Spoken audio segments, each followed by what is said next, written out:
नायक जी, OP Rajbhar यही कह के छोड़ के चले गए कि अखिलेश यादव एसी दफ्तरों से बाहर नहीं निकलते। ठीक है, तो आज तो वो उन्हीं को तो ठेका दिया था ना बीजेपी ने, ओपी राजभर ने सही कहा, ये तो ओपी राजभर ने सही ही कहा था। अखिलेश ठीक है, अरे ठीक है, से बाहर नहीं निकलते। लेकिन समीर साहब, अगर आपको इन राज्यों में सफलता नहीं मिलती है, क्योंकि देखिए अभी देखिए सब तरह के यहां पर एग्जिट पोल आ रहे हैं जिसमें, लेकिन आपको नहीं लग रहा है कि मिशन 2024 का जो आप ख्वाब देख रहे हैं उससे मनोबल टूटेगा आप लोगों के लिए? नहीं, देखिए नायक जी रुकिए, नायक जी रुक जाइए ना प्लीज। उन राज्यों में देखिए जयप्रकाश जी, एक तो इन राज्यों में हमको बड़ी सफलता मिल रही है, पांचों के पांचों राज्य हम चुनाव जीत रहे हैं। दूसरा एक और उदाहरण मैं देना चाहता हूँ, अरे सर, तेलंगाना में तो स्थिति ऐसी नहीं है आपकी, मिजोरम में भी आप ऐसे ही चल रहे थे सर। तेलंगाना कहाँ सर? राजस्थान हम हार गए थे। हाँ, 2019 में हम राजस्थान हार गए थे, छत्तीसगढ़ हार गए थे, लेकिन लोकसभा के चुनाव में हमारा रिजल्ट 99% था।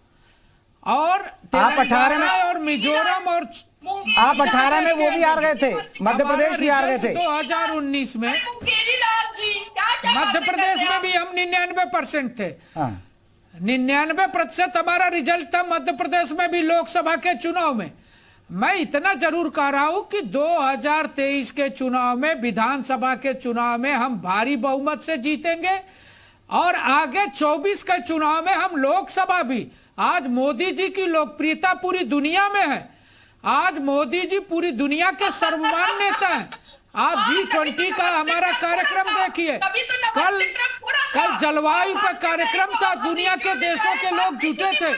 आज मोदी जी भारत का मान सम्मान पूरी दुनिया में बढ़ा रहे हैं, और भारत का प्रत्येक नागरिक मोदी जी पर भरोसा करता है और ये कह रहा है कि मोदी जी के रहते भारत विश्व गुरु बनेगा। हाँ, ये जरूर है कि नाहिद लारी को गंगा जल से आपत्ति है, नाहिद लारी को राम मंदिर से आपत्ति है, नाहिद लारी को कृष्ण जन्मभूमि से आपत्ति है, नाहिद लारी को काशी विश्वनाथ से आपत्ति है।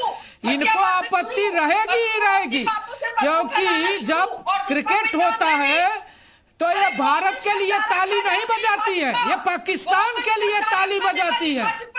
नाहिद लारी पाकिस्तान के जीतने पर ताली बजाती है, क्योंकि इनकी पार्टी के नेता अखिलेश यादव आतंकवादियों का मुकदमा वापस लेते हैं, गुंडों को पालते हैं, गुंडा और बदमाशों को आगे बढ़ाते हैं। इनकी ताली भारत के लिए नहीं बजती है। ठीक है समीर जी रुकिए आप, समीर जी ठीक है, नायक जी रुक जाइए, एक कमेंट में विश्वात्मा जी से ले लूं, फिर मैं आ रहा हूँ। ठीक है नायक जी, आप रुकिए। ठीक है नायक जी, चरणों में बैठ के शिक्षा दीक्षा लेते हैं, इसीलिए तो ऊपर से लेकर नीचे तक सारे। ठीक है नायक जी, एक आखिरी कमेंट, एक कमेंट, एक विश्वात्मा जी, एक जो हम बात कर रहे हैं कि देखिए अब जो नतीजे आएंगे लोकसभा में क्या असर पड़ेगा, लेकिन एक सबसे बड़ा सवाल है, यहां से मुद्दे भी तय हो जाएंगे कि मुद्दे कौन कौन से 2024 में चलेंगे, ये भी एक तय हो जाएगा। सबसे बड़ी बात है कि देखिए जो खासकर अभी जातिगत जनगणना का मुद्दा जोर शोर से उठाया जा रहा है, अगर वो मुद्दा अगर लगा यहां कांग्रेस को सफलता मिली इन राज्यों में, तो ये मुद्दा बहुत ज्यादा हावी होगा, तो मुद्दे भी यहां से तय होंगे। देखिए, जातीय जनगणना की बिहार की रिपोर्ट आई है, और जातीय जनगणना के बारे में तो सर्वसम्मति बनना चाहिए, उसमें किसी भी पार्टी को विरोध नहीं करना चाहिए, क्योंकि ये किसी जाति के हक अधिकार को हड़पने की बात नहीं करना चाहिए। और भारतीय जनता पार्टी भी ये तो कहती नहीं कि हम सवर्णों की पार्टी, ऐसा तो दावा उन्होंने कभी नहीं किया। उन पर इल्जाम जरूर लगते हैं, लेकिन ऐसा दावा उन्होंने कभी नहीं किया। तो भारतीय जनता पार्टी को तो खुद भी इस जातीय जनगणना के मामले में सामने आना चाहिए।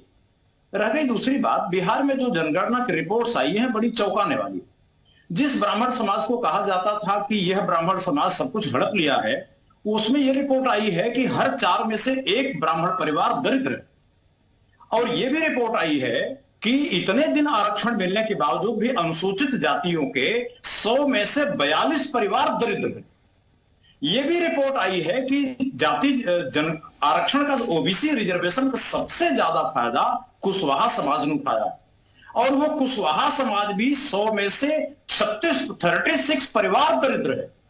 एक बात तो सामने आई है जिस पर न तो इंडिया ठीक है, इस बात पर जी एक चर्चा कि मैं एक चीज और समझना चाहता हूं, क्योंकि अगर बीजेपी को सफलता मिलती है, अगर मध्य प्रदेश भी जीत गए, अभी जो एग्जिट पोल कह रहे हैं राजस्थान मान लीजिए जीत गए, छत्तीसगढ़ निकल गया इनके हाथ से, अगर दो बड़े राज्य मध्य प्रदेश और राजस्थान अगर जीत गए तो बीजेपी हिंदुत्व के एजेंडे को धार देगी, क्योंकि हर चुनाव में चाहे सीएम योगी की चुनावी जनसभा हो या फिर प्रधानमंत्री नरेंद्र मोदी की, राम मंदिर का मुद्दा उठा, हिंदुत्व का मुद्दा उठा, सनातन धर्म का मुद्दा उठा।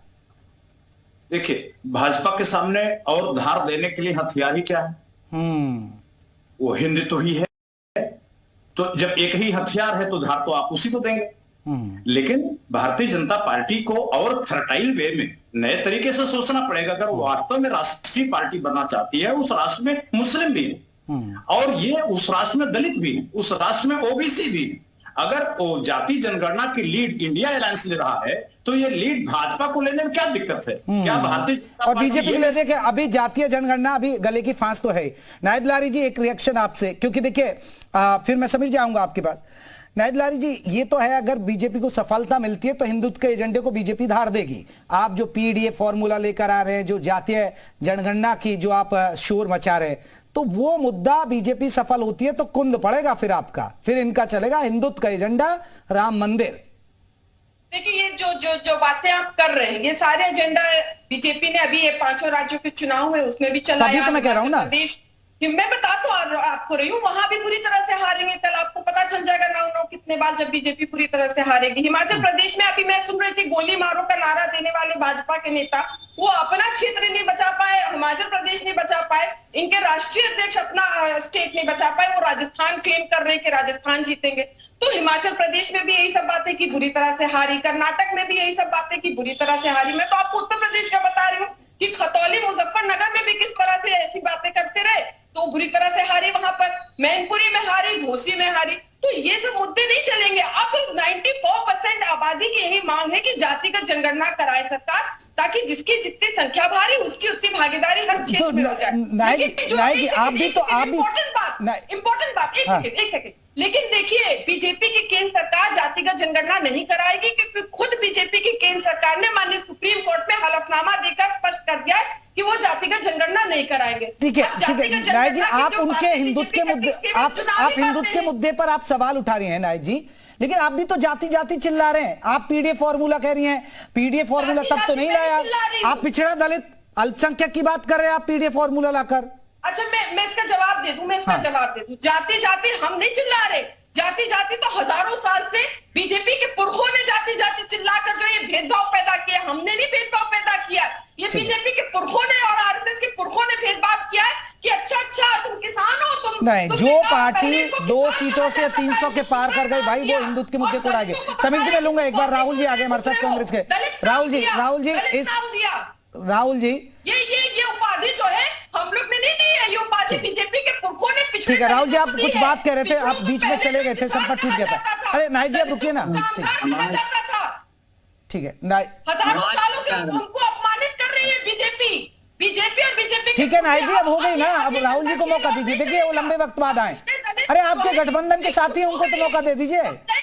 जब समीर जी बोले तब कूद पड़ना, अरे रुक जाइए, समीर जी बोले तब कूद पड़ना। अभी ये तो आपके दोस्त हैं, कांग्रेस वाले तो दोस्त थे, उनके साथ उनको तो उन पर इतना अत्याचार मत करिए, धोखेबाज बता दिया तो कम से कम उनको मौका दीजिए। राहुल जी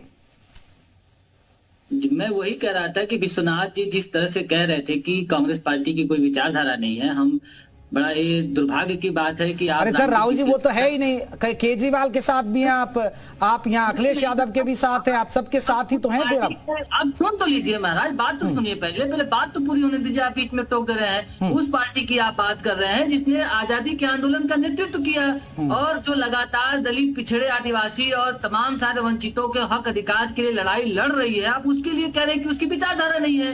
आप भारतीय जनता पार्टी की विचारधारा क्या है? ये तो कैपिटलिस्टों के साथ खड़ी है, बड़े बड़े पूंजीपति अडानी और अंबानी के साथ गलबैया करके भ्रष्टाचार कर रहे हैं। मोदी जी खुद भ्रष्टाचार में लिप्त हैं। किस तरह से अडानी के माध्यम से वो जो है चलिए। काले धन की हेरा जी, मेरे पास थोड़ा वक्त की कमी है। समीर जी आखिरी कमेंट आपका जल्दी से करिएगा, खत्म। ठीक है, आखिरी कमेंट है बस, अब मेरे पास 30 सेकंड का वक्त है। समीर जी जल्दी से। झंडा कोई नहीं है, इंडिया गठबंधन का झंडा कोई नहीं है। अरे राहुल जी रुकिए, अब हो गया क्योंकि अब थोड़ा लेट कट सुन गए। रहा था भारतीय जनता पार्टी की तो झंडा है ना। सपा और कांग्रेस के प्रवक्ता को, इनको एक बार इतना भी नहीं शर्म आती है। हमें लगता है कि नाहिद लारी आज घर से झगड़ा करके आई हैं। अगर आपकी स्टूडियो में होंगी तो थोड़ा दवा और पानी की भी जरूरत पड़ेगी। जो समाजवादी पार्टी अपनी सरकार में दलितों का अत्याचार करती रही, जो समाजवादी पार्टी सिर्फ एक जाति को ठीक है। लाभ पहुंचाती रही, वो आज हमारे ऊपर आरोप लगा रही। हमारा नारा है सबका साथ, सबका विकास और सबका विश्वास। चलिए सर, ये मोदी कितना जी ने सफल जो होता है। आप योजनाएं लोगों का बनाई, बहुत बहुत शुक्रिया मेरे साथ जुड़ने के लिए। बहुत बहुत धन्यवाद। आप लोग सभी हमारे साथ जुड़े। तो डिबेट को हम यहीं खत्म कर रहे हैं, लेकिन 2023 के नतीजे 24 की झांकी तय होगी। इससे तस्वीर साफ होगी 2024 का माहौल क्या बनेगा। मुद्दे भी तय हो जाएंगे कि मुद्दे किस दिशा में जाएंगे।